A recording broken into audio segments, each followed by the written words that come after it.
Señora presidenta, señorías, buenos días. Hoy, 14 de abril, se cumplen 90 años de la proclamación de la Segunda República.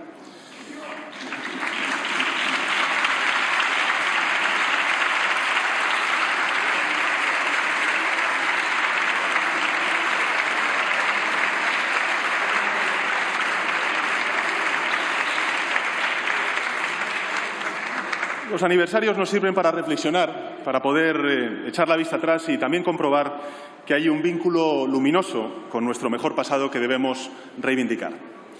Aquella república, como escribió Santos Juliá, era, y cito textualmente, un régimen democrático, con el Parlamento como centro de vida política, sufragio limpio y el fin del poder político de los caciques. Y añadió, la vida, en fin, sería más igualitaria, más libre, más justa, como reclamaban los tiempos. Aquel ambicioso proyecto que comenzó hoy hace 90 años buscaba la modernización de nuestro Estado y también de la sociedad española. Buscaba la consolidación de la paz, la derrota de la dictadura, buscaba, por encima de todo, anteponer el valor de la democracia. Se aprobaron medidas legales y jurídicas muy avanzadas para la época, señorías, especialmente para la clase trabajadora y para la más de la mitad de la población española, es decir, las mujeres. Mujeres que, con su derecho a la participación en la vida política, hicieron oír su voz y participaron en la evolución de la sociedad. Mujeres que triunfaron en aquella época en la política, en la cultura, en el periodismo, en el deporte, en la educación. Aquel proyecto que nació hoy hace 90 años era el primero en toda la historia de España que apostaba por la educación y por la ciencia como motores de la prosperidad.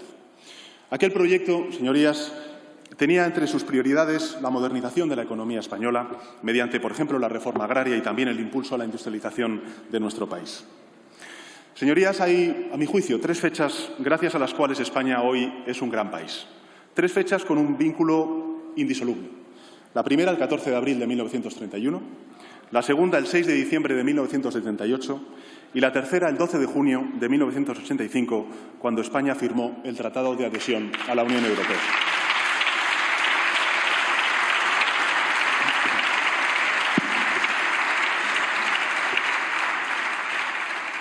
Tres saltos hacia adelante en la modernización, en el progreso y la igualdad de los españoles y españolas, aunque el primero, pues, lógicamente, se viera frustrada, como todos sabemos, por el golpe de Estado de 1936. Pero, en definitiva, democracia, Constitución y Europa. 90 años después, los relojes no se detienen. Será el valor de la democracia, será la pujanza de la Constitución, será el proyecto europeo lo que prevalezca de nuevo frente al odio y frente al enfrentamiento. Será la democracia, la Constitución y Europa quienes nos conduzcan a la modernización y la transformación de nuestro continente europeo y también de nuestro país y a superar la peor emergencia económica, sanitaria y social del último siglo de la historia de nuestra humanidad. El Gobierno cree, además, señorías, que estamos en condiciones de impulsar esa recuperación económica y también la modernización de nuestro país.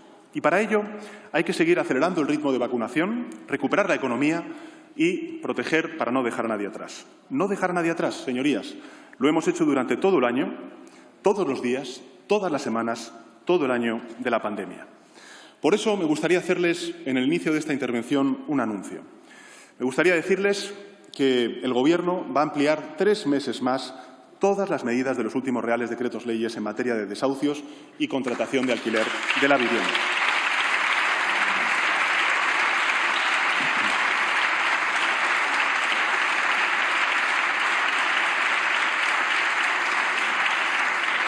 Tenemos un compromiso y siempre estaremos ahí, no dejar a nadie atrás. El Gobierno de coalición está comprometido con la Constitución y con el ejercicio del derecho constitucional a una vida digna. Y por eso, en primer lugar, lo que vamos a hacer es ampliar durante 3 meses más la posibilidad de solicitar la moratoria o condonación parcial de la renta del alquiler de vivienda cuando el arrendador sea o un gran tenedor o una entidad pública.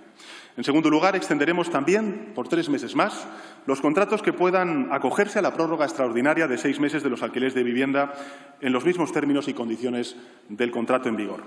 Y, en tercer lugar, también por 3 meses más, la suspensión de los desahucios y lanzamientos de arrendamientos, o mejor dicho, arrendatarios vulnerables sin alternativa habitacional, incluidos aquellos aspectos de hogares afectados por procedimientos de lanzamiento de su vivienda habitual que no se deriven de contratos de arrendamiento cuando existan personas dependientes, víctimas de violencia sobre la mujer o menores de edad a cargo, previa valoración ponderada y proporcional del juez.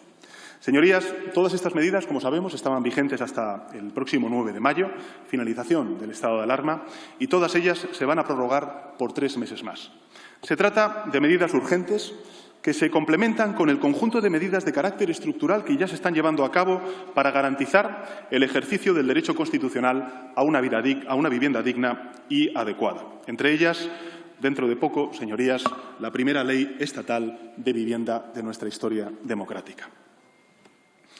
Señorías, como ya he hecho en 2 ocasiones, la última el pasado 24 de febrero, y como también nos comprometimos desde el Gobierno de España a hacer cada 2 meses, comparezco ante el Pleno de esta Cámara en cumplimiento del artículo 14 del Real Decreto 926/2020 del 25 de abril, porque se declara el estado de alarma para contener la propagación del COVID-19. Y también para presentar los avances de la política económica del Gobierno de España en lo que representa el Plan de Recuperación, Transformación y Resiliencia que ayer tuvimos ocasión de aprobar en la Comisión Interministerial creada a tal efecto. El plan económico, señorías, como dije ayer ante los medios de comunicación, es, a juicio del Gobierno, el plan económico más ambicioso de nuestro país, que irá de la mano de Europa y que tiene como objetivo la modernización y el impulso al crecimiento económico en el corto, en el medio y en el largo plazo para nuestro país y, fundamentalmente, para las próximas generaciones. Quiero empezar mi intervención justamente por este punto, por el Plan de Recuperación, Transformación y Resiliencia, la mayor oportunidad económica de España tras su ingreso en la Unión Europea, es decir, hace 37 años. Ocasiones como esta se presentan solo un par de veces en el siglo. España no va a desaprovechar esta oportunidad, señorías. Y, como saben, el 1 de enero de 2021 entró en vigor el Real Decreto Ley 36/2020 para la ejecución de este plan, una reforma, a nuestro juicio, estructural, una revolución administrativa cuyo objetivo era y es reducir las principales barreras, los cuellos de botella que existen legales para una gestión ágil, eficaz, eficiente y rigurosa de los recursos públicos, con total respeto a las directivas europeas y a los principios de rendición de cuentas y de transparencia. Ayer martes, como les he dicho antes, se reunió la Comisión Interministerial para la Recuperación, Reconstrucción, Transformación y Resiliencia que presido. El objetivo, como saben, era y es informar sobre el plan que España va a presentar durante el mes de abril a la Comisión Europea. Esta comisión es uno de los órganos de gobernanza específicamente creados para asegurar una adecuada coordinación de las reformas e inversiones que vamos a afrontar con los fondos europeos Next Generation European Union. La primera reunión de la comisión se celebró el pasado 16 de febrero. En esa ocasión nos centramos en los avances de la elaboración, la negociación del plan con las instituciones comunitarias, en el diseño de los instrumentos para su gestión, la coordinación, el seguimiento, el control. Y también aprobamos algo muy importante, y es la composición de un comité técnico del plan que tiene por objeto dar soporte técnico y legal a esta comisión ministerial. Este comité se crea para recoger toda la inteligencia administrativa, todas las capacidades disponibles en la Administración General del Estado y ponerla al servicio de los objetivos de recuperación y transformación. Actuará, además, como órgano de apoyo a la autoridad responsable en el desarrollo de sus funciones y también su coordinación. Y quiero subrayar esto. Quiero subrayar que el diálogo ha sido un elemento central en la elaboración desde el inicio del plan. Han participado las distintas instituciones públicas, España es un Estado compuesto, grupos políticos, los agentes sociales, el tejido empresarial, bajo el convencimiento de que solo así, mediante el diálogo, la colaboración, la estrecha alianza entre lo público y lo privado, se pueden diseñar reformas e inversiones con el deseo de transformar nuestro país. Porque señorías, me gustaría que lo tuvieran también muy presente, no es un plan de un gobierno, es un plan de España, es un plan de país para los próximos años. Y por ello también se han creado órganos de diálogo, consultivos con otros agentes, actores sociales, en este caso una mesa de diálogo social específica para la recuperación, la transformación y la resiliencia, que incluye a los principales agentes sociales y que ha celebrado ya hasta la fecha 5 reuniones y varias más de seguimiento. Esta tarde, por cierto, se va a volver a reunir precisamente para continuar esa conversación sobre el plan que ayer tuvimos ocasión de aprobar en la Comisión Ministerial. Para el diálogo con las administraciones territoriales, es decir, con los gobiernos autonómicos y también con los gobiernos locales, saben ustedes que son evidentemente actores clave en la gobernanza de las políticas públicas. Hemos creado una conferencia sectorial del Plan de Recuperación, Transformación y Resiliencia, a la que asisten las comunidades autónomas y también, por primera vez, la Federación Española de Municipios y Provincias en representación de todos los municipios de nuestro país. Y en este extenso proceso de consulta, sin duda alguna, y de diálogo, sin duda alguna complejo, porque nuestro Estado es compuesto, me gustaría también sumar los distintos foros consultivos de alto nivel que hemos constituido y que también hemos celebrado, son más de 20, y la recepción por parte de los ministerios de manifestaciones públicas de interés en distintas líneas de inversión del plan. Quiero decirles que la pretensión, pues lógicamente, es recabar las propuestas de empresas, de ayuntamientos, de todos los actores institucionales públicos y privados. Tengo que decir que ha habido una importante acogida, una muy importante acogida por parte de los destinatarios y, en algún caso, han superado hasta incluso las 4.000 propuestas recibidas, lo cual yo creo que demuestra la vitalidad del sector empresarial y también las ganas de aportar y de contribuir a este proceso de modernización y transformación en el que está empeñado el Gobierno de España. Como saben, en la reunión que celebramos ayer en la Comisión Ministerial se presentó el Plan de Recuperación, Transformación y Resiliencia de España. Este es el documento central que explica la contribución global del plan a los objetivos y prioridades fijados por la Unión Europea en el acuerdo del pasado mes de julio de 2020. El documento incluye información sobre los objetivos del plan para España, así como los componentes, incluye una descripción resumida de las reformas, también de las inversiones incluidas en los mismos. También ofrece información de gran relevancia sobre, por ejemplo, el impacto verde que va a tener este plan de recuperación, también los compromisos en el ámbito de la transformación digital, la perspectiva de género que hemos incorporado como política transversal al plan de recuperación, la financiación, la implementación del plan, la complementariedad con otros programas de la Unión Europea, que también es muy importante, la coherencia de todo ello, los diferentes controles, auditorías, que sé que es algo que importa y mucho, no solamente al Gobierno, sino a sus señorías, y el impacto esperado desde el punto de vista económico y el empleo, entre otros aspectos. Este documento, señorías, es capital. Es capital en el proceso de recepción de fondos por parte de la Unión Europea y constituye la base del documento que se mandará a Bruselas en las próximas semanas, es decir, en el mes de abril, para su aprobación. Señorías, es evidente que la pandemia ha impactado negativamente en nuestras vidas, en nuestra economía. Ahí están las cifras de bajada, de caída del Producto Interior Bruto durante el año 2020. Y por eso, a juicio del Gobierno, resulta imprescindible y también urgente poner en marcha este plan de inversiones y reformas con un triple objetivo. En primer lugar, el consolidar la recuperación económica en el corto plazo a lo largo del año 2021. Una vez vayamos también avanzando con el plan de vacunación, como saben ustedes. En segundo lugar, creo que es muy importante también ser conscientes de que tenemos que impulsar a medio plazo un proceso de transformación económica en nuestro país. Y, por último, tenemos que impulsar en el largo plazo un desarrollo que tiene que ser mucho más sostenible y resiliente desde el punto de vista económico y financiero, social, territorial, medioambiental en nuestro país. El plan, como anuncié ayer, señorías, consta de 212 medidas, de las cuales 110 son inversiones y 102 son reformas para el periodo 2021-2023. 102 reformas para el periodo 2021-2023. 110 inversiones. No partimos, de todas formas, de cero. Estas medidas se basan en las líneas estratégicas seguidas desde el año 2018, después de la moción de censura, con particular incidencia después de las elecciones generales de 2019 y la conformación del Gobierno de coalición, pero lógicamente limitadas hasta la fecha en su dimensión de inversión pública por la falta de unos presupuestos adaptados a la nueva realidad económica y social de nuestro país. Hoy ya tenemos aprobados, y en esto quiero dar las gracias a los grupos parlamentarios que así lo hicieron posible, unos presupuestos generales del Estado y estamos en disposición de dar el siguiente paso. El Plan Europeo de Recuperación Nueva Generación Unión Europea ofrece una oportunidad única para permitir escalar las reformas ya iniciadas, para movilizar la inversión privada y para lograr las externalidades positivas derivadas de un impulso sin precedentes a la inversión en capital humano, capital natural, institucional, científico y tecnológico.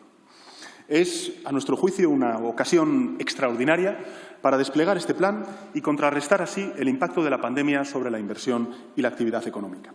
También para impulsar la recuperación y para abordar una transformación profunda de la economía española comparable a la que supuso nuestra entrada en la Unión Europea en 1986, como señalaba antes. Una transformación que permita retomar la senda del progreso económico, la prosperidad lograda durante las siguientes décadas. Como conocen bien, estos nuevos mecanismos van a proporcionar a España hasta 140.000 millones de euros en un periodo de 6 años, 2021-2026, transferencias, créditos.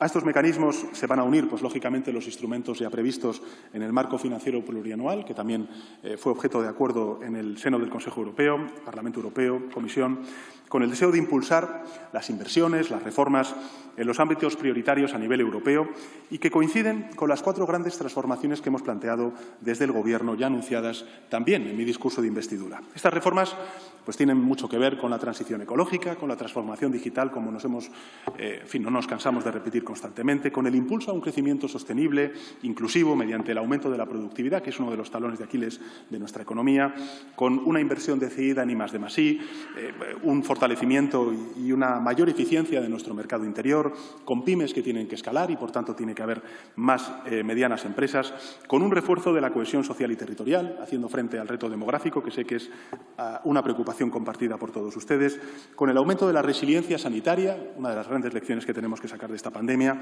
lógicamente también económica, institucional, y con el desarrollo de políticas para las generaciones futuras, sobre todo nuestros más jóvenes, mediante una apuesta sin precedentes en la historia democrática de nuestro país por el capital humano, es decir, por la educación, la formación profesional y también las universidades. Por tanto, 4 grandes transformaciones cuya necesidad yo creo que nadie puede negar en esta Cámara.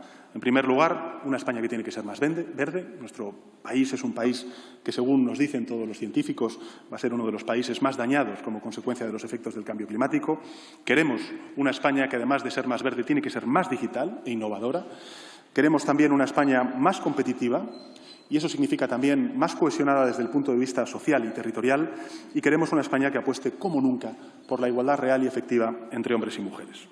Y son estos 4 ejes, lo verde, lo digital, la cohesión social y territorial y también la igualdad de género, son estos 4 ejes los que orientan las 10 políticas palanca que determinan la evolución futura del país. Y permítame, además, que las enumere. En primer lugar, estas 10 políticas palanca son la agenda urbana para luchar contra la despoblación y favorecer el desarrollo de una industria que se ha revelado como fundamental, prioritaria en nuestro país durante los meses de pandemia, sobre todo en los confinamientos más duros, que es la agroindustria. En segundo lugar, las infraestructuras y ecosistemas, mejor dicho, resilientes. En tercer lugar, la transición energética justa e inclusiva.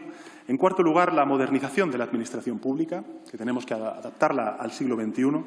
En quinto lugar, la modernización y la digitalización del ecosistema de nuestras empresas, con particular incidencia en las pymes. En sexto lugar, la apuesta por la ciencia y por el refuerzo del Sistema Nacional de Salud. En séptimo lugar, el impulso al capital humano, es decir, a la formación profesional continua y a la educación. En octavo lugar, la nueva economía de los cuidados. Tenemos que extraer lecciones también de los cuidados a nuestros mayores como consecuencia de estos meses tan duros y tan largos de la pandemia. También nuevas políticas públicas vinculadas con el mercado de trabajo. En noveno lugar, dar un impulso y un fortalecimiento a 2 industrias muy importantes en nuestro país, como es la industria cultural y la industria del deporte. Y, finalmente, la modernización del sistema fiscal y de pensiones para un crecimiento inclusivo y sostenible. Por tanto, 4 transformaciones que se convierten en políticas reales a través de estas políticas palanca. Y aún hay un grado más de concreción, un nivel mucho más definido para la ejecución del plan. Estas 10 palancas se segmentan en 30 componentes, a través de los cuales se articulan los proyectos, las medidas de inversión y las reformas que se incorporan en el plan. Los 30 componentes del plan, que posteriormente explicaré, responden y están absolutamente alineados con agendas que son propias también del Gobierno de España, como es la Agenda 2030, los Objetivos de Desarrollo Sostenible de Naciones Unidas, y se construyen sobre el diagnóstico y el trabajo previo de los organismos internacionales. Pero también sobre la Agenda del Cambio, impulsada por el Gobierno desde hace ya casi 3 años, acelerado desde febrero de 2020 para hacer más eficaz la respuesta a la emergencia sanitaria. Quiero ser muy concreto y para ello les enumeraré una a una las políticas que están comprimidas en esos 30 componentes, asociadas cada una de ellas, como he dicho antes, a las 10 políticas palanca que he explicado anteriormente. En primer lugar, el Plan de choque de movilidad sostenible en entornos urbanos y metropolitanos. En segundo lugar, la rehabilitación de viviendas y la regeneración urbana y la transformación ambiental y digital del sistema agroalimentario y pesquero. En tercer lugar, el programa de conservación y restauración de ecosistemas, la preservación del litoral, los recursos hídricos, la movilidad sostenible y conectada en todo el territorio. En cuarto lugar, el despliegue masivo del parque de generación renovable, la mejora de las infraestructuras energéticas, la hoja de ruta del hidrógeno verde y una estrategia de transición justa. En quinto lugar, la modernización de las administraciones públicas, una nueva política industrial, un impulso a las pymes, un plan de modernización y competitividad del sector turístico, un impulso a la conectividad digital, la ciberseguridad y la extensión del 5G. En sexto lugar, la Estrategia Nacional de Inteligencia Artificial, el refuerzo del sistema de ciencia y las capacidades del Sistema Nacional de Salud. En séptimo lugar, el Plan Nacional de Competencias Digitales, el Plan Estratégico de Formación Profesional, la modernización del sistema educativo, incluida la formación temprana de 0 a 3 años en nuestro país. Octavo, el Plan de Choque de la Economía de los Cuidados, el refuerzo de las políticas de inclusión social, las nuevas políticas públicas para un mercado de trabajo dinámico, resiliente e inclusivo. En noveno lugar, la revalorización, como he dicho antes, de la industria cultural, el impulso a la España audiovisual en Europa y el plan de fomento del deporte. Y, en décimo lugar, finalmente, medidas de prevención y lucha contra el fraude fiscal, la adaptación del sistema impositivo a la realidad del siglo XXI, la mejora de la eficacia del gasto público, la sostenibilidad a largo plazo del sistema público de pensiones. Por tanto, 4 grandes transformaciones, 10 políticas palancas y 30 componentes. Es decir, desde las líneas maestras del rumbo que España necesita hasta las políticas concretas que las harán posible. En definitiva, un plan, señorías, ejecutivo, concreto y, yo diría, imprescindible, trascendental para la recuperación y la modernización de nuestro país. Y en este sentido me gustaría también hacer una especial mención a la figura de los PERTEs, es decir, los proyectos estratégicos para la recuperación y la transformación. Los PERTEs están concebidos como un mecanismo de impulso y coordinación de proyectos que, a juicio del Gobierno y también de los sectores económicos, son prioritarios y emblemáticos, que sean especialmente complejos o en los que exista un claro fallo de mercado, externalidades importantes o una insuficiente capacidad de inversión por parte del sector privado. Los PERTE, los proyectos estratégicos para la recuperación y transformación, van a impulsar algo que creo que puede ser compartido por sus señorías, que es la colaboración público-privada, y va a ser fundamental para la transformación y la recuperación económica de nuestro país. Su objetivo es contribuir a una gestión más ágil, más eficiente de los fondos, reforzar también los proyectos que contribuyan claramente a la transformación de la economía española, actuando sobre las cadenas de valor en los sectores estratégicos para el futuro de nuestro país. Ya estamos trabajando, como saben, en la puesta en marcha de un primer PERTE para el desarrollo del vehículo eléctrico. Dada la importancia que, lógicamente, tiene el sector de la automoción y la urgencia de encauzar la transformación tecnológica hacia el coche eléctrico y conectado, el Gobierno de España ha apostado decididamente por este proyecto, en el que podrán participar todos los operadores presentes en España, así como las industrias de componentes, telecomunicaciones, energéticas o logísticas. Señorías, el presente plan se centra, mejor dicho, en la primera fase de ejecución, detallando la inversión de alrededor de 70.000 millones de euros en el periodo 2021-2023.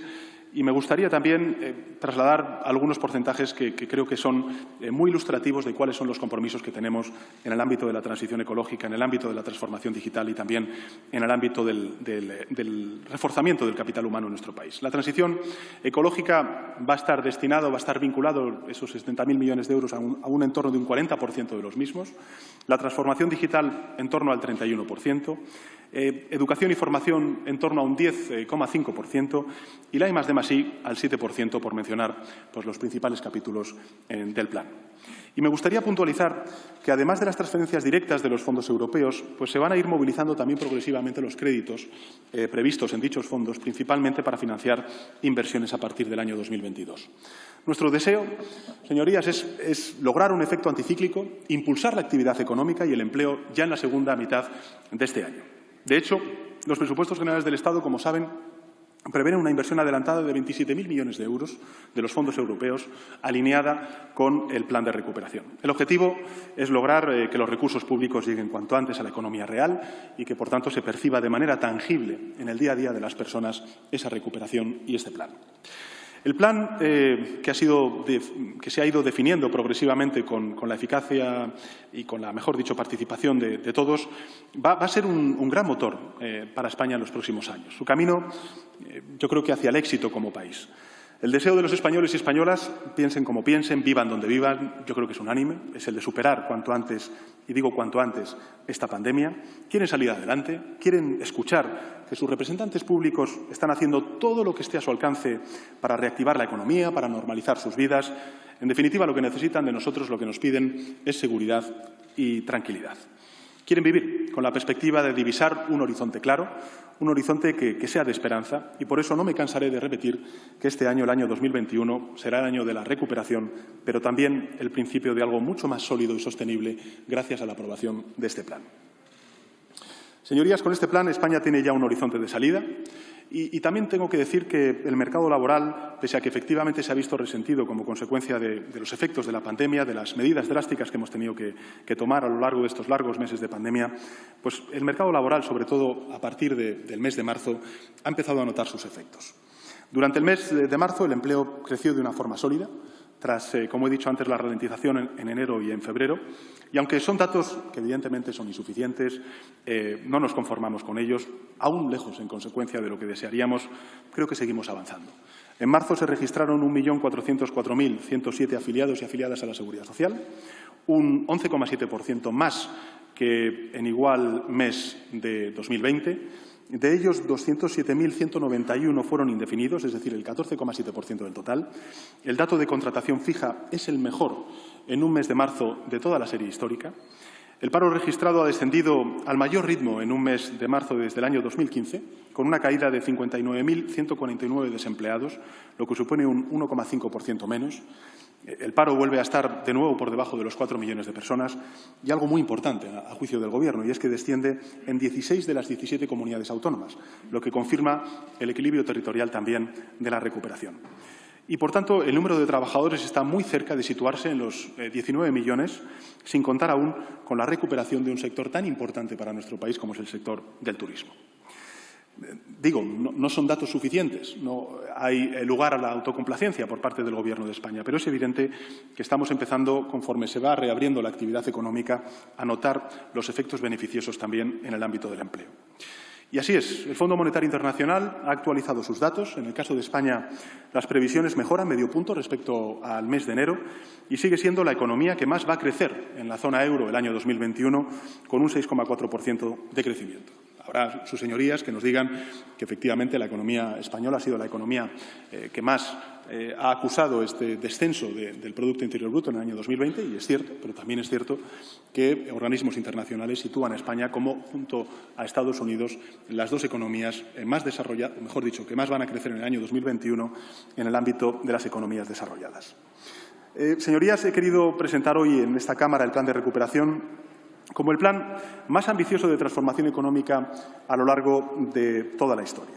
Su despliegue va a permitir lograr un efecto duradero en el crecimiento a través de un aumento sostenido de la productividad y también mediante el refuerzo del tejido empresarial, del capital humano, el capital tecnológico, científico y natural. Y esto provocará, sin duda alguna, un mejor funcionamiento de nuestro mercado laboral, la modernización de la administración pública, una mejor vertebración social y territorial del país y la modernización del sistema fiscal. Además, el plan va a contribuir a aumentar el crecimiento potencial, esta es la previsión del Gobierno de España, por encima del 2% anual, y eso va a conllevar la creación de más empleos de calidad. Nos aproximaremos a niveles de inversión europeos y vamos a recuperar el ritmo de crecimiento previo a la crisis financiera de 2008. Esto significará también crear, según las previsiones del Gobierno, en torno a 800.000 puestos de trabajo en sectores de futuro, reducir la temporalidad, el desempleo estructural y también, y en particular el juvenil, el abandono escolar y la precariedad laboral, y abordar a medio plazo la resolución de los desequilibrios fiscales heredados. Por tanto, empleo, empleo y empleo, este es nuestro empeño, y apostar seriamente por la educación, por la formación profesional, para conseguir un capital humano adaptado a las necesidades de la economía del futuro. Algunos datos yo creo que pueden corroborar esta afirmación. Los titulados, por poner un ejemplo, en ciclo de formación profesional de grado medio, tienen casi un 30% menos de desempleo que los titulados en bachillerato. Los titulados en un ciclo de formación profesional de grado superior tienen casi un 55% menos de desempleo que los titulados en secundaria. Por eso, señorías, el plan que presenté el pasado 22 de julio de 2020 busca convertir la formación profesional en una palanca para el crecimiento económico y la empleabilidad de nuestros más jóvenes. Y en los próximos meses se llevará al Consejo de Ministros el texto de la nueva Ley de Ordenación del Sistema Único de Formación Profesional, haciendo algo, a nuestro juicio, revolucionario, y es unificar la formación profesional del sistema educativo a la formación profesional para el empleo. Además, el Plan de Recuperación, Transformación y Resiliencia se orienta de manera especial a compensar el previsible impacto negativo de la pandemia sobre los dos grupos de población más golpeados de nuevo como consecuencia de esta crisis, las mujeres y los jóvenes. Y por este motivo, las inversiones y las reformas tienen un énfasis particular en el cierre de la brecha de género que desgraciadamente se ha agrandado como consecuencia de esta pandemia. Reformas dirigidas a mejorar, por ejemplo, la capacitación digital, a fomentar el emprendimiento entre la población femenina, a promover industrias, sobre todo, por qué no decirlo, el deporte femenino, a promover también reformas que impulsen la participación de la mujer en el mercado laboral, la creación de plazas de primer ciclo de educación infantil, el desarrollo de la economía de los cuidados. En definitiva, señorías, no habrá recuperación económica sin empleo, pero no habrá recuperación justa sin un empleo de calidad, de modo que no podemos repetir los errores cometidos en la salida de la crisis de 2008. España debe buscar la senda de la productividad, de la competitividad y, en definitiva, esto es lo que pretende el plan. Señorías, si, como he dicho antes, en 2021 va a ser el año de la recuperación y, sobre todo, porque la ciencia y la investigación lograron vacunas para combatir el virus. Cuando estalló la pandemia, dije que alcanzaríamos el primer éxito cuando doblegáramos la primera ola de la pandemia, y lo hicimos. Superamos también la segunda, la tercera ola, gracias a un ejercicio de cogobernanza sin precedentes en la historia democrática de nuestro país, desde la unidad, desde el consenso, desde el diálogo de todas las instituciones públicas, a la que siempre ha apelado, por cierto, el Gobierno de España y con todas las herramientas jurídicas a nuestro alcance. Pero también dije que la victoria definitiva solo llegaría cuando entrásemos en una fase en la que la ciencia arrojase una respuesta en forma de vacuna a la pandemia. Hace poco más de un año, la OMS declaró que la COVID-19 constituía una pandemia global. Y durante ese tiempo, la ciencia ha logrado aislar al virus, ha encontrado no una, sino varias vacunas posibles que se están produciendo ya a gran escala. Para que conste una vez más, España se sumó el 12 de junio a la Estrategia Europea de Vacunación, que pretende acelerar el desarrollo, la fabricación, el acceso a vacunas seguras y eficaces para todo el conjunto de la Unión Europea. La Comisión, a propuesta de la Agencia Europea del Medicamento, ha concedido hasta la fecha 4 autorizaciones de comercialización de las vacunas en el continente europeo. La Agencia Europea del Medicamento, además, está ahora mismo negociando también otras 3 nuevas vacunas, la de Novavax, la de CureVac y la rusa Sputnik. Y por eso, en España, más de 9 de cada 10 mayores de 80 años, exactamente el 95,6%, han recibido al menos la primera dosis de la vacuna. Y el 52,5% las 2 dosis, es decir, la pauta completa. Además, el 98% de los 408.881 personas que viven en residencias de personas mayores o con discapacidad ha recibido al menos la primera dosis. Es decir, el 98% y el 91,8% tiene ya la pauta completa, lo que ha producido un formidable desplome, como hemos visto en los últimos datos de los contagios y de las muertes en este ámbito, que durante las peores fases de la pandemia fue uno de nuestros talones de Aquiles. Señorías, acuérdense de nuestro empeño, que es salvar vidas, salvar empleos y salvar empresas, es decir, proteger y avanzar. La vacunación es la política económica más eficaz y estamos ante la mayor campaña de vacunación a escala mundial, a escala nacional de nuestra historia. Las crisis económicas internacionales siempre han agudizado las grandes crisis sociales y, en esta ocasión, a causa de una crisis sanitaria global. Y vacunar hasta que no haya ningún español y española sin vacuna nos va a permitir no solo la recuperación económica sostenible, sino también la oportunidad de transformar plenamente nuestro país para modernizarlo. Porque si algo hay que nos ha puesto frente al espejo de lo que carecíamos es precisamente esta pandemia. En este segundo trimestre vamos, como he anunciado en otras ocasiones y también la propia ministra de Sanidad, vamos a acelerar intensamente el ritmo de vacunación desde la cogobernanza de las comunidades autónomas, como hemos venido previendo durante estos meses de trabajo conjunto. El proceso de vacunación nos está dejando lecciones que a mí me gustaría compartir con sus señorías. El primero de ellos es la entrega y la profesionalidad de nuestros profesionales sanitarios. En segundo lugar, la disposición de los ciudadanos y ciudadanas de todas las edades ante la vacuna. La preocupación que, por cierto, tienen también nuestros más jóvenes para que los mayores estén protegidos lo antes posible.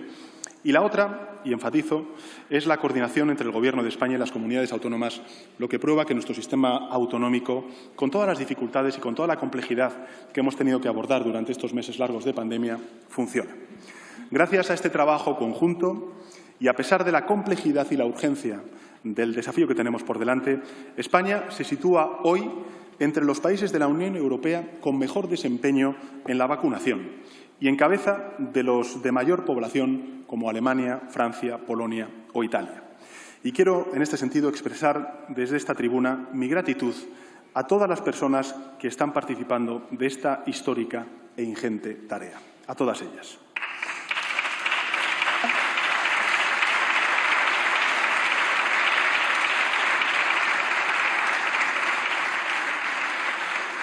Como ya he anunciado, el ritmo de vacunación se va a acelerar durante el mes de abril y cada vez vamos a mejorar el ritmo al anterior. Vamos a avanzar a mayor ritmo y cumpliremos el objetivo que se ha propuesto toda Europa, que es llegar al 70% de las personas vacunadas a finales de este verano. De momento ya se han administrado, según los datos del Ministerio de Sanidad, 11.073.657 dosis, es decir, el 81,5% de las entregadas. Ya hay 3.136.091 personas con pauta completa, es decir, con 2 dosis. El 16,7% de la población, casi 8 millones, ya ha recibido al menos una dosis. Pero nuestro verdadero éxito, insisto, llegará cuando toda la población española esté totalmente protegida. Nuestro mayor deseo es, lógicamente, seguir salvando vidas y defender la salud pública de todos y de todas. Si agilizamos el ritmo de vacunación y cumplimos con los objetivos, esta semana, como he dicho en reiteradas ocasiones, vamos a lograr tener a más personas vacunadas con pauta completa que personas oficialmente contagiadas por COVID-19. También lograremos llegar a los 5 millones de personas vacunadas el próximo 3 de mayo aproximadamente. En la primera semana del mes de junio llegaremos a los 10 millones de vacunados. En la semana del 14 de junio, 15 millones de personas vacunadas. En la semana del 19 de julio rebasaremos los 25 millones de personas vacunadas y a finales del mes de agosto, como decía anteriormente, conseguiremos que el 70% de la población española esté inmunizada, es decir, 33 millones de compatriotas. Pero no solamente queremos cumplir los objetivos, señorías, queremos superarlos. Este es un escenario de planificación prudente, reitero, si se cumplen todos los encargos y todos los compromisos por parte de las grandes farmacéuticas, y es fruto de un proceso tremendamente complejo, que arranca con la fabricación de las vacunas. Como saben, desde que se inició la campaña, hace más de 100 días, la vacunación se ha venido realizando a medida que se han ido disponiendo de dosis. De hecho, nuestro sistema sanitario tiene de largo una capacidad enorme de administración superior a los 3,5 millones de dosis semanales. Los retrasos que lógicamente se han producido a lo largo de estos meses, como saben ustedes, los retrasos en los plazos estimados se han debido principalmente a los retrasos en las entregas de dosis. Y el orden de vacunación se ha realizado siempre en función de los criterios éticos y también en base a la evidencia científica. De hecho, la estrategia de vacunación frente al COVID-19 en España, aprobada a principios del mes de diciembre y trabajada desde el mes de septiembre con las comunidades autónomas, ha alcanzado su 5ª actualización, con el fin de definir nuevos grupos prioritarios de población e incorporar las nuevas vacunas disponibles. Queda pendiente, lógicamente, una nueva actualización de esta estrategia para recoger los últimos cambios introducidos en relación con la vacuna de AstraZeneca. La modificación principal es que la Comisión de Salud Pública resolvió el pasado 8 de abril que esta vacuna se inoculara únicamente en la franja de edad comprendida entre los 60 y 65 años. ¿Qué quiero decir con esto? Que la estrategia de vacunación no es un procedimiento cerrado, sino que tiene que ser necesariamente un procedimiento vivo. Seguimos cada día, a cada hora, la evolución de las recomendaciones de las autoridades sanitarias y los escenarios, a veces cambiantes, que se producen, tienen lógicamente esa naturaleza. Esta es una estrategia abierta y es un procedimiento vivo. Y nuestro objetivo es vacunar, vacunar y vacunar con total garantía, con absoluta seguridad. ¿Cuál será el próximo escenario? Bueno, pues el próximo escenario será, estas son las previsiones del Gobierno de España, recibir entre abril y junio 38 millones de dosis de las vacunas de Pfizer-BioNTech, AstraZeneca, Moderna y Janssen. Esto supone recibir 3,5 veces más de dosis de vacunas que las recibidas en el primer trimestre del año. En este momento hay otra vacuna pendiente de autorización por parte de la Agencia Europea del Medicamento, que es la alemana CureVac, y una vez autorizada y sumando sus dosis al resto de vacunas ya autorizadas por la EMA, entre julio y septiembre, en el tercer trimestre, vamos a esperar recibir 48 millones de dosis. En total, tenemos contratadas, señorías, más de 87 millones de dosis para recibir entre el mes de abril y el mes de septiembre. Y con ello nos vamos a asegurar de que cualquier persona que lo desee pueda estar vacunada en este periodo.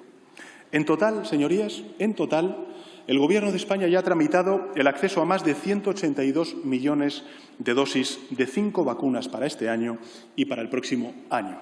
182 millones de dosis. Señorías, el año 2021 es el año de la vacuna y, por tanto, de la recuperación, el año en el que protegemos para avanzar y no nos vamos a desviar de este empeño. Así, señorías, señora presidenta, hemos llegado hasta aquí desde que el pasado 25 de octubre aprobáramos el segundo estado de alarma como consecuencia de esta tragedia humanitaria. Un estado de alarma que fue apoyado por la mayoría de esta Cámara, a los cuales quiero agradecer los grupos parlamentarios que lo apoyaron este gesto, este compromiso, aunque evidentemente me hubiera gustado, de corazón, que hubiese sido aprobado por unanimidad. Porque resulta evidente, ayer como hoy, que era imprescindible para mantener a raya el control del virus. El pasado 24 de febrero en esta Cámara dije que corríamos el riesgo de que la llegada de las vacunas relajara nuestro comportamiento antes de tiempo, algo que provocaría la llegada de una cuarta ola. Esa cuarta ola ya ha dado sus primeros avisos, como estamos viendo en estas últimas semanas, y, por fortuna, de manera más leve en España que en otros países europeos se está produciendo ese ligero repunte. Pero debo insistir en la necesidad de que no nos podemos relajar justo cuando estamos al final del túnel. Todos debemos asumir como propio el reto de protegernos para proteger a los demás y hacerlo, además, hasta el final. Lo que propongo es lo que proponemos todos, señorías, seguir resistiendo. Hagámoslo durante un poco más de tiempo para dejar atrás definitivamente la pesadilla de una pandemia que se llevó por delante la vida de miles de compatriotas. Hace poco más de un año, el pasado 14 de marzo de 2020, aprobamos el primer estado de alarma para superar la primera ola del COVID-19. Y funcionó. Y pasado el 25 de octubre volvimos a aprobarlo, teniendo en cuenta la grave situación en la que nos encontrábamos entonces. En los 14 días anteriores a su aprobación, señorías, nuestro país registraba una incidencia acumulada de casi 362 casos por 100.000 habitantes en 14 días. Y la cifra total de fallecidos ascendía a 34.752 compatriotas, de los cuales 655 correspondían a esta última semana. Hoy nuestro país registra una incidencia acumulada de menos de 200 casos. Sin duda alguna, esta semana lo vamos a rebasar por cada 100.000 habitantes. Y la cifra total de fallecidos asciende a 76.625 compatriotas, de los cuales 251 corresponden a esta última semana. Las circunstancias son distintas. Es evidente que contamos con más instrumentos, sobre todo y ante todo con vacunas. Y el aceleramiento, por tanto, de la vacunación nos ofrece mayores garantías de resistencia y de superación de la pandemia. Pero lo digo una vez más, no podemos bajar la guardia y comportarnos como si el virus no existiera o hubiera desaparecido. El virus sigue ahí. No hay nada más duro, señorías, para un responsable político que gobernar en el mismo momento en el que ocurre una catástrofe que se lleva por delante miles de vidas. Las miles de vidas y sus familias me van a acompañar siempre en el recuerdo cada día que esté al frente de la presidencia del Gobierno, pero también me van a acompañar cuando ya no lo esté. Y una vez más quiero enviar mis más sentidas condolencias a las víctimas de esta inhumana tragedia.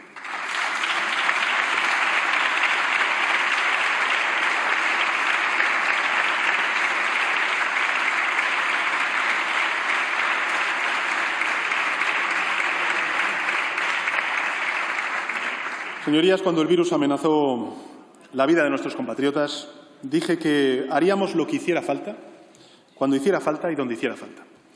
Y más de un año después lo mantengo. El Gobierno cumplió con su propósito de actuar enérgicamente para frenar las consecuencias de la pandemia. 2020 fue, lo he dicho en muchas ocasiones, el año de la ciencia, de la resistencia, de la protección. Desplegamos el mayor escudo social de la historia de nuestro país, hasta 200.000 millones de euros, el 20% del Producto Interior Bruto. Y permítame que haga un pequeño balance del impacto de esa red social que tejimos entre todos, el Gobierno y sus señorías. Pusimos en marcha el ingreso mínimo vital. En marzo ha beneficiado ya a 203.000 hogares, en los que viven más de 565.000 personas. Extendimos hasta el final de este estado de alarma la prohibición de los desahucios por impagos de hipotecas y alquileres. Hasta finales de marzo se han concedido 225.000 moratorias de deudas hipotecarias, 373.000 suspensiones de créditos no hipotecarios y más de 843.000 moratorias sectoriales para deudores no vulnerables y también empresas turísticas o de transporte. Se han invertido 230 millones de euros en el nuevo programa Educa en Digital, con el que vamos a adquirir cerca de 500.000 equipos electrónicos para los alumnos más vulnerables. Hemos acordado con los agentes sociales y las asociaciones de autónomos la prórroga de los ERTE y las prestaciones extraordinarias hasta el 31 de mayo, más allá, en consecuencia de la vigencia del estado de alarma, y estamos trabajando en una nueva prórroga. Los ERTE permitieron proteger, como he dicho en otras ocasiones, a más de 3,6 millones de trabajadores y trabajadoras en el peor momento de la pandemia, y más de 743.000 se han beneficiado de esta cobertura a finales del mes de marzo. El gasto en 2020 y la previsión para el año 2021 es de casi 30.000 millones de euros, 30.000 millones de euros en ERTES, con prestaciones y también exoneraciones. Repito, 30.000 millones de euros. Protegimos a casi 1,5 millones de autónomos, con la prestación por cese de actividad durante la primera ola. Hemos establecido la consideración de la COVID-19 como una enfermedad profesional para trabajadores sanitarios y sociosanitarios, de forma que se mejora la cobertura para este colectivo. Y hasta finales de febrero se han tramitado 3,8 millones de bajas por incapacidad temporal relacionada con el COVID-19, 1,3 millones por infección y 2,5 millones por aislamiento. Más de 608.000 empresas, casi el 90% de pymes y trabajadores y trabajadoras autónomos, se han acogido a las líneas de avales de liquidez del ICO, que hasta finales del mes de marzo han movilizado una financiación extraordinaria de más de 118.600 millones de euros. Y otras 44.600 empresas han recibido el aval del ICO para operaciones de inversión, sostenimiento de la actividad, con una movilización de casi 5.000 millones de euros. Y hemos puesto en marcha un paquete de 7.000 millones de euros de ayudas directas para las empresas más afectadas por la pandemia, que ya se han distribuido a las comunidades autónomas. Se puede preguntar, sus señorías, si podríamos haber hecho más. Siempre es posible suponer que se puede hacer más. Pero jamás en la historia de España se había actuado con esta contundencia para aminorar una crisis que, si no, habría tenido unas consecuencias irreparables sobre nuestro tejido productivo. Aún queda prácticamente, señorías, un mes para que finalice el estado de alarma, para que el próximo 9 de mayo se ponga punto y final a esta situación jurídica excepcional.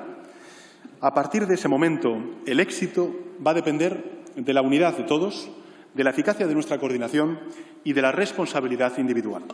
La intención del Gobierno, como he dicho en alguna ocasión, la intención del Gobierno es no prorrogar el estado de alarma.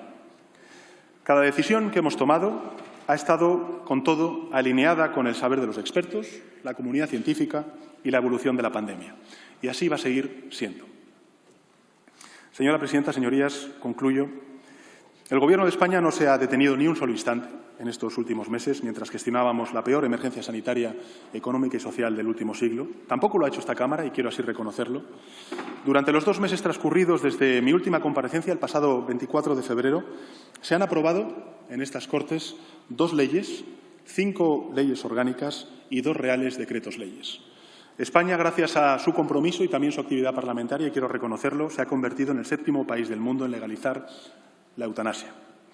Hemos reforzado el apoyo a empresas de los sectores más afectados por la pandemia con un paquete de ayudas de 11.000 millones de euros para subvenciones, reducción de costes, refuerzo de capital para apoyar la solvencia mediante un Real Decreto Ley.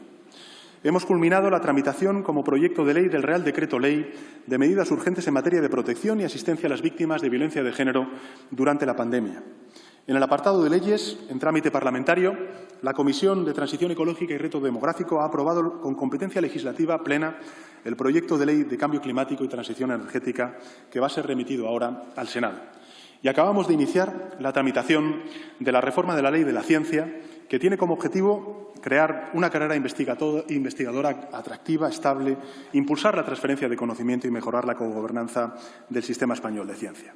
Y otros muchos proyectos, entre ellos la Ley de Protección de la Infancia, que está ahora mismo en tramitación en esta Cámara. Es decir, a pesar de la emergencia Hemos seguido trabajando en todos los ámbitos de actuación que habíamos previsto y anunciado. Y así lo vamos a seguir haciendo. Y me gustaría reconocer el trabajo de sus señorías y también el trabajo de todos y cada uno de los departamentos y de los ministerios que están aquí presentes. Estamos obligados, señorías, a sacar las mejores enseñanzas de la pandemia, a salir de ella, como dijimos, más fuertes. Y creo que el plan que hoy les he presentado tiene esa potencialidad, esa virtualidad. Es un revulsivo, es una auténtica revolución para la economía española y, por tanto, para nuestro país. Un plan para avanzar en los próximos años hacia una España más sostenible, más inclusiva, juntos, unidos, con una visión positiva sobre nuestro futuro común, siempre mirando hacia Europa. Dejaremos atrás, señorías, la excepcionalidad, pero jamás debemos olvidar a las personas que han estado, están y estén hasta el final en la primera línea de lucha contra la pandemia. Gracias a todo nuestro personal sanitario. Me gustaría, para concluir esta intervención, dárselas. Gracias a todo nuestro personal sanitario. Gracias a nuestros psicólogos y psicólogas que están haciendo un gran esfuerzo para luchar contra las secuelas de salud mental de esta pandemia. Gracias a las fuerzas y cuerpos de seguridad del Estado, de Protección Civil. Gracias a quienes nos han seguido abasteciendo de recursos a pesar de las dificultades, agricultores, cajeros, cajeras, dependientes, transportistas, el resto del personal de la cadena de valor. Gracias a cada trabajador, a cada empresario, a cada autónomo por resistir, reconociendo el grandísimo esfuerzo de supervivencia que están realizando. Y gracias también a cada servidor público, a cada funcionario y funcionaria, a cada cargo público de la Administración en todo el territorio español. Sin su trabajo, sin su compromiso, a veces hecho en circunstancias adversas, no habría sido posible implementar todas las medidas que estamos poniendo en marcha. Señorías, no dejo de mirar a este hemiciclo y pensar que no habrá desarrollo y crecimiento en nuestro país sin diversidad. Debemos hacer de nuestras diferencias la base del crecimiento de España. Contamos con los pilares de nuestra democracia, a los que aludía al principio de mi intervención. Contamos con el proyecto más ambicioso para la transformación económica y social de nuestro país. Contamos con el apoyo de Europa. Contamos con la ciudadanía, que es extraordinaria y con ganas de convertir, además, a España en un país cada vez mayor. Tenemos, en consecuencia, la visión, tenemos la capacidad, tenemos los recursos y, sobre todo y ante todo, tenemos la ambición de lograrlo. Tenemos, señorías, una historia que nos demuestra que podemos hacerlo y que ya lo hemos hecho otras veces. No hay nada que nos lo impida. Si España quiere, España puede, y a mí no me cabe duda, señorías, de que España podrá. Gracias. Muchas gracias, señor presidente.